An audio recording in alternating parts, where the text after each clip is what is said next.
Ce jeudi 31 août 2023 à 3h37 du matin aura lieu la prochaine pleine lune. Cette pleine lune est un peu spéciale. En effet, c'est la deuxième pleine lune qui a lieu au mois d'août. En effet, nous avons une première pleine lune le 1er août et une deuxième pleine lune le 31 août. Ce phénomène n'est pas hyper rare, mais quand même, ça arrive une fois par an, une fois tous les 2 ans, ou disons 2 fois tous les 3 ans. J'ai pas fait les calculs exacts. C'est un phénomène important sans être hyper rare, mais ça rend, à tout le moins, au moins psychologiquement, cette pleine lune beaucoup plus forte que d'habitude. Alors, cette pleine lune, elle aura lieu dans le signe du Poisson. Comme d'habitude, lors d'une pleine lune, la lune et le soleil se trouvent dans les signes complémentaires. Le signe complémentaire du Poisson est la Vierge. Alors cet axe Vierge-Poisson, cet axe, pour moi, c'est l'axe du service. La Vierge, son mot d'ordre, c'est « je sers ». Le Poisson, son mot d'ordre, c'est « nous servons ».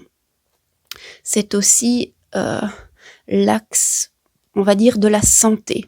La Vierge, elle régit la maison 6, qui est la maison dans laquelle on va voir plutôt les petites maladies chroniques. Tandis que le Poisson, qui régit la maison 12, on va plutôt y trouver, pas les petites maladies chroniques, mais les grosses crises existentielles.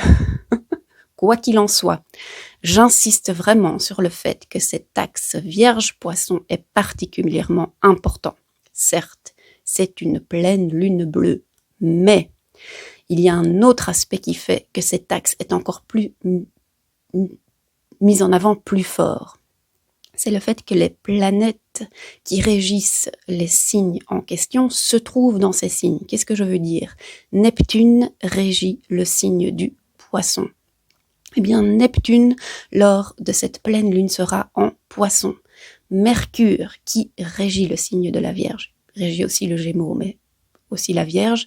Mercure, qui en plus est rétrograde, avec Vénus, qui est toujours rétrograde, soit, est dans le signe de la Vierge. Donc vraiment, cet axe, on a la Lune, le Soleil, mais on a aussi les planètes qui régissent ces signes, qui sont sur cet axe. Donc, un petit message que j'envoie tout particulièrement aux personnes que je connais et qui ont leur nœud nord et nœud sud en Vierge-Poisson, et plus particulièrement, elles ont leur nœud nord en Poisson, donc on leur demande dans la vie de se diriger vers la médecine du Poisson. Eh bien, cette pleine lune, pour vous, mesdames, est particulièrement encore plus importante que pour les autres personnes. Donc voilà. Vous vous reconnaîtrez. Voilà, je ferme un peu cette parenthèse, mais quand même, tout ça pour dire que l'axe Vierge-Poisson est super important. Alors cet axe, c'est quoi ? La Vierge, signe de terre, hyper terre-à-terre, hyper pratique. Le Poisson, pas du tout terre-à-terre, signe d'eau, toujours parti, on ne sait trop dans quelle dimension. Ce que ces signes ont en commun, c'est d'être au service des autres. Le mot d'ordre de la Vierge, c'est « je sers ». Le mot d'ordre du Poisson, c'est « nous servons ». Donc il est plutôt au service, on va dire, du collectif. La Vierge se met plutôt au service d'une personne, d'une organisation. Ah bon, après ici, je me perds peut-être en conjoncture. Mais en tout cas, le service, l'idée d'avoir une médecine à offrir et de se mettre au service du monde, c'est une idée qui est importante, qui est super importante pour ces deux signes. Mais la manière dont ils se mettent au service du monde est très très différente. Je le répète, la Vierge, terre à terre, esprit pratique. Le Poisson, pas pratique du tout. Complètement. Je me répète, mais complètement perdu. D'ailleurs, on est bien dans l'énergie du Poisson parce que d'habitude, je tourne une vidéo en une fois. Là, ça fait 5 fois que je m'y reprends tellement je me perds complètement dans tout ce que je veux dire. Donc, voilà. Je demande à la Vierge de m'aider à m'ancrer un petit peu. Ben voilà, de retour parmi vous. Alors, autre particularité, je vous l'avais déjà dit à la nouvelle lune, mais on n'a toujours aucune planète en signe d'air. Ici, si on regarde, on a 80% des planètes en signe d'eau et en signe de terre. Et les signes d'eau et les signes de terre sont les signes, pas les plus rapides en fait, c'est plutôt l'air et le mental, le feu et ce qui nous passionne, qui nous fait bouger très vite. Avec des signes avec des signes de terre et des signes d'eau, on ralentit. Alors, pourquoi je vous parle de ça? Parce que j'ai pas vraiment... j'aborde pas souvent cette idée ou cette notion de vitesse. Eh bien, c'est parce que j'avais regardé il y a longtemps une petite vidéo marrante, un peu de l'humour sur l'astrologie, où une personne imitait un peu tous les signes en disant l'âge qu'on sait signe. Alors sans surprise, évidemment, le premier signe sur la roue astrologique, le bélier, c'est le bébé qui vient de naître, et le signe le plus vieux, c'est le poisson. Donc, la personne qui fait cette vidéo marrante présente un peu tous les signes.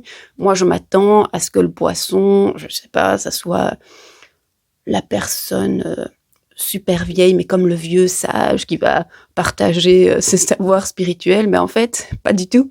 Ça, c'est le Verseau, donc c'est le signe juste avant le poisson. Et alors, ce qu'elle a dit sur le poisson, ça m'a fait rire, mais ça m'a fait rire.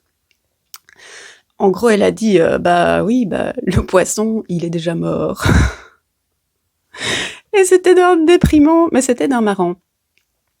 Donc, on a un truc dans le ciel qui fait qu'on va pas bouger trop vite. On a une pleine lune en poisson qui est un signe qui est déjà mort. Et je m'étais fait un tirage de cartes qui n'avait rien à voir avec cette pleine lune, mais que je trouve s'applique vraiment bien ici. À savoir que dans un contexte particulier, je demandais que les cartes me révèlent quelque chose à faire et quelque chose à ne plus faire. Et j'ai pas utilisé le tarot, j'ai utilisé un oracle, l'oracle des animaux chamaniques. Donc où chaque carte représente un animal et les significations associées à ces animaux sont les significations particulièrement chamaniques. Mais bon, en attendant, le chamanisme s'inspire totalement de la nature. Eh bien, c'était super intéressant, j'ai reçu 2 cartes. Alors, le conseil, ce que les cartes me disaient de continuer à faire, c'est le lézard. Et ce que les cartes me disaient d'arrêter de faire, parce que c'était pas productif dans ce cas-ci, c'est l'opossum. Alors ça, vu comme ça, vous vous dites, ok, quel rapport avec toute cette histoire de pleine lune? Eh bien, ce que le lézard et l'opossum ont en commun dans les mondes chamaniques, c'est que ce sont 2 animaux qui ont une médecine, entre guillemets, on va dire, pas lente, mais d'absence de mouvement. Le lézard, il est lié au monde du rêve. Et le conseil du lézard, c'est, en toute humilité, prenez du temps pour vous reposer et pour rêver, parce que c'est tout d'abord en rêvant que vous allez arriver à réaliser vos rêves sur Terre. Mais ça commence par rêver, ça commence par l'imagination, ça commence par la pensée, et toutes ces pensées, cette imagination peut arriver tout simplement en se mettant sur une pierre bien chaude au soleil et en profitant vraiment d'absorber les rayons du soleil. Ça, c'est la médecine du lézard. Donc, c'est lié au rêve, mais c'est lié à l'immobilité. D'ailleurs, la petite histoire, c'est qu'un serpent s'approche du lézard et lui dit « Qu'est-ce que tu fous ? Tu fous rien ici sur ta pierre, t'attends quoi ?» Et le lézard lui dit « Détrompe-toi, je ne suis pas en train de rien faire, je suis en train de rêver. » Et en rêvant, en imaginant, je suis en train de créer vraiment mon prochain rêve, ma prochaine réalisation. Ça, c'est la médecine du lézard telle que vue positivement. La médecine de l'opossum, c'est de faire le mort. Donc cette carte, quand elle est prise positivement, c'est l'histoire, c'est si vous êtes dans une situation où vous êtes dans les problèmes jusqu'au cou, et ben parfois une bonne technique c'est de plus bouger et de faire semblant que vous êtes mort. Comme ça, tout le monde croit que vous n'existez plus, que vous n'êtes plus un problème et plus personne va vous embêter. Sa technique, c'est vraiment faire le mort. Sauf qu'ici, on me disait d'arrêter de faire ça. Donc dans les deux cas, que ce soit le lézard ou l'opossum, leur médecine, c'est l'immobilité. Sauf que l'opossum, il utilise l'immobilité pour faire le mort, et il n'y a plus rien qui se passe. Alors que le lézard, il utilise l'immobilité pour faire son travail spirituel, on va dire, pour méditer, pour rêver, pour aller puiser dans son imagination. Et je trouvais que cette idée d'immobilité allait assez bien avec cette prochaine pleine lune. Alors, n'oublions pas qu'on est quand même dans la saison de la Vierge. La Vierge, l'immobilité, c'est pas son truc. Elle est super terre à terre, super pratique, super bien organisée. Elle va faire en sorte que les choses se passent. Donc on a un petit peu cette tension. Alors moi, pour cette prochaine pleine lune, je vous propose 2 questions potentielles à aller poser à l'esprit de la pleine lune. Soit vous partez à la rencontre de l'esprit de la pleine lune et vous lui demandez de vous montrer dans votre vie actuelle, est-ce que vous utilisez votre temps de repos, votre temps de méditation, vos temps de rituel et de pratique spirituelle à bon escient, entre guillemets comme le lézard, ou à mauvais escient, entre guillemets comme l'opossum, comme une sorte de fuite, comme pour fuir la réalité, faire le mort, ne plus exister. Alors attention, l'opossum il a une médecine et cette médecine est positive. C'est juste qu'ici quand j'ai posé la question, on m'a montré l'opossum tel que il arrive lorsqu'on utilise sa médecine, pas pour soi, mais contre soi. Donc moi j'irais demander à l'esprit de la pleine lune de nous donner des conseils pour mieux utiliser nos temps de repos ou de nous montrer, tiens, dans nos pratiques spirituelles, quelles sont celles que l'on doit garder parce qu'elles sont vraiment bonnes pour nous, comme le lézard, ou quelles sont celles qui en fait, on commence à les utiliser à mauvais escient ou contre nous plutôt que pour nous. Ça, c'est la question que j'ai envie d'aller demander aux poissons. Une deuxième question, et là, qui s'éloigne un peu de cette idée d'immobilité, de lézard et de possum. Mais peut-être qu'être parti dans cette direction-là, ça ne vous plaît pas.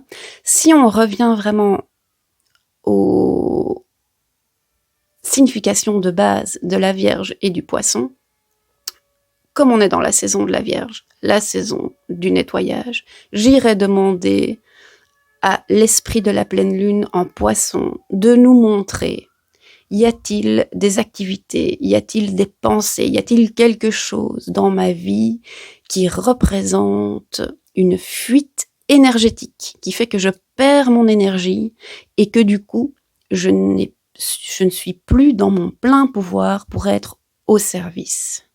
Puisque dans la Vierge, que le Poisson, c'est l'axe du service. La Vierge, c'est la pro du nettoyage. Mais nettoyer, c'est enlever des trucs. Ici, moi, j'ai envie de poser la question un peu différemment. Parfois, il faut pas nettoyer, parfois, il faut boucher des trous. Et on va demander au poisson de nous montrer, tiens, où sont les fuites? Sachant que c'est pas la question la plus facile pour le poisson non plus, parce que pour le poisson, tout est un. Donc, dans un monde où tout est un, dans un espace fermé, comme on dirait de manière scientifique, eh bien, il n'y a pas de fuite. Ça bouge d'un endroit à l'autre, mais tout un endroit fait partie du système. Donc, y a-t-il vraiment une fuite? Eh bien, cette fois-ci, on va dire que oui. Et on va demander aux poissons de nous montrer où sont nos fuites énergétiques. Quels sont les trous énergétiques, les fuites que nous devons boucher pour être en possession de toute notre énergie afin de pouvoir faire appel au pragmatisme et au côté terre à terre de la Vierge et vraiment arriver à réaliser nos rêves. Voilà, ce sont donc les 2 questions que je vous propose d'aller poser pour cette prochaine pleine lune que je vous souhaite excellente. Je vous embrasse bien fort et je vous dis à tout bientôt.